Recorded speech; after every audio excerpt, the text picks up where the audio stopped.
সত্যি রফিক ভাই, আপনার হাতে জাদু আছে। এবার আপনার জমিগুলোতে ঠিক যেন সোনা ফলেছে। কি যে বলো ভাই, এসব জাদুর জন্য না, সবই পরিশ্রমের ফল। সারাদিন এই জমি নিয়েই পড়ে আছি।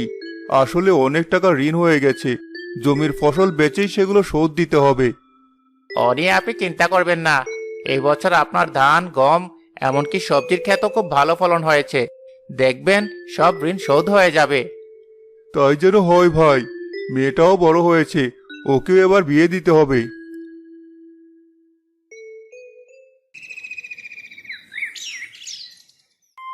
এই যে রফিক মিয়া, কি খবর তোমার? আজকাল তো তোমার দেখাই পাওয়া যায় না। আরে মহাজন, আপনি এখানে? কি করবে? তুমি তো আর ওস্তাদকে দেখা দাও না, তাই তো তিনি নিজে এখানে চলে এলেন। তা কবে টাকাগুলো শোধ করবে বলো দেখি? আমাকে ক্ষমা করে দিন মহাজন। খেতে খাবারে কাজ এত বেড়ে গেছে, টাকা নিয়ে আপনি একদম চিন্তা করবেন না। আপনাদের দোয়া এই বছর খুব ভালো ফসল হয়েছে। হ্যাঁ, তা তো দেখতেই পাচ্ছি। ফসল তোলা হলেই আমি সব টাকা শোধ করে দেব। আর মাত্র কয়েকটা দিন সময় দিন। বেশ, তাই দিলাম। তবে কথার যেন নড়াচড়া না হয়। চল কালো। কালো, যা ভাব দেখলাম, মনে তো হচ্ছে রফিক মিয়া সব টাকাই শোধ করে দেবে। হ্যাঁ ওস্তাদ, তাই তো দেখছি। না না, তা হতে দেওয়া যাবে না। ওর ওই আবাদি জমির উপর আমার অনেক দিনের লোভ। সাধে তো আর এতগুলো টাকা ধার দেয়নি। কিন্তু ওস্তাদ, যে ভালো ফসল হয়েছে ও সব টাকা শোধ করেই দেবে। তাহলে তো আপনার স্বপ্ন স্বপ্নই রয়ে যাবে।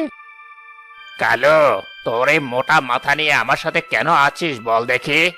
স্বপ্ন যদি স্বপ্নই রয়ে যায়, তাহলে এত গুন্ডা পান্ডা পুষে আমার কি লাভ? আজ্ঞে মহাজন, আপনি কি বলছেন আমি কিছু তো বুঝতে পারছি না। হ্যাঁ হ্যাঁ হ্যাঁ, তাহলে শোন, ওই ফসল তোলার আগেই জমিটা যদি পুড়ে যায়, তাহলে কেমন হয় বলতো? এটা তো ভেবে দেখিনি উস্তাদ। কিন্তু উস্তাদ, জমি পড়বে কি করে? সত্যি তোর মতো গাধা বসে কোনো লাভ নেই। একটু আগেই তো বললাম, গুন্ডা পান্ডা গুলোকে এমনি এমনি না খাইয়ে কিছু কাজ করিয়ে নে।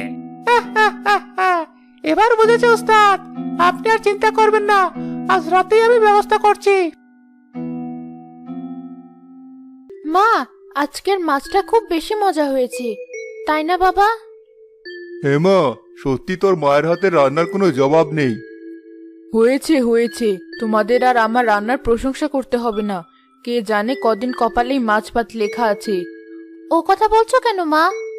তাছাড়া আর কি বলবো, তোর বাবা তো মহাজনের থেকে এক গাদা টাকা ধার নিয়ে রেখেছে, তাও আবার সব জমি জমা বন্ধক রেখে।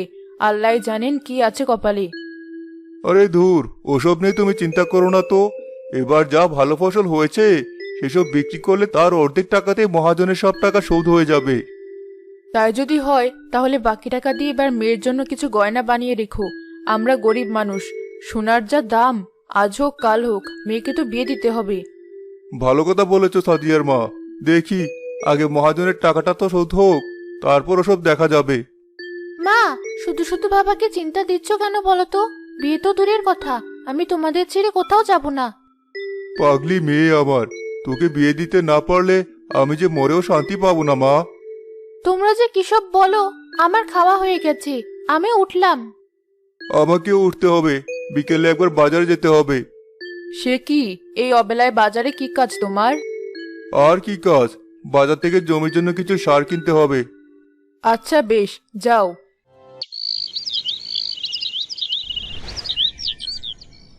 পরদিন সকালে রফিক জমিতে এসে কান্নাকাটি করতে থাকে। হায় হায়, এ আমার কি সর্বনাশ হলো! আমার এত কষ্টের সব ফসল পুড়ে ছাই হয়ে গেল। তুমি এভাবে কেঁদো না, ওঠো ওঠো বলছি। বাবা, তুমি কেঁদো না, আল্লাহ চাইলে আবারও সব ঠিক হয়ে যাবে। আর কিছু ঠিক হবে না মা, আমার পোড়া কপাল। না হলে কে আজ আবার জমিতে এভাবে আগুন ধরালো? আল্লাহ, তুমি তাদের শাস্তি দিও। আরে, দেখেও কষ্ট হচ্ছে। হেরে কালো, কে এই সর্বনাশ করলো, কিছু খবর পেলে? না ওস্তাদ, আমিও তো সেটাই ভাবছি। রফিক মিয়ার মতো এত সহজ সরল মানুষের এত বড় ক্ষতি কে করলো? মহাজন, আপনি এসেছেন, দেখুন আমার কত বড় সর্বনাশ হয়েছে। হ্যাঁ রফিক মিয়া, খবর পেয়ে তো ছুটে এলাম। যদিও বলাটা উচিত না, তবুও আমারও তো ব্যবসা বলো। রফিক মিয়া, তুমি তো বলেছিলে জমির ফসল বেচে তুমি আমার সব ঋণ শোধ করে দেবে, তবে এখন যখন ফসলই নেই। ঠিকই তো, ফসলই যখন নেই তখন তার টাকা শোধ করা সম্ভব না। তাই শর্ত মোতাবেক এসব জমি তো এখন আপনার, ওস্তাদ। এ তুমি কি বলছো কালু ভাই? না মহাজন, আমাকে আর কিছুদিন সময় দিন। না না রফিক মিয়া, আমি আর তোমাকে একদিনও সময় দিতে পারবো না। আজ থেকে তোমার এই সব আবাদি জমি আমার। রফিক ভাই, রফিক ভাই, এক আশ্চর্য ঘটনা ঘটেছে। তোমার সব জমি পুড়ে গেছে ঠিকই, তবে আমি দেখে এলাম তোমার মূলার ক্ষেত একদম ঠিক আছে।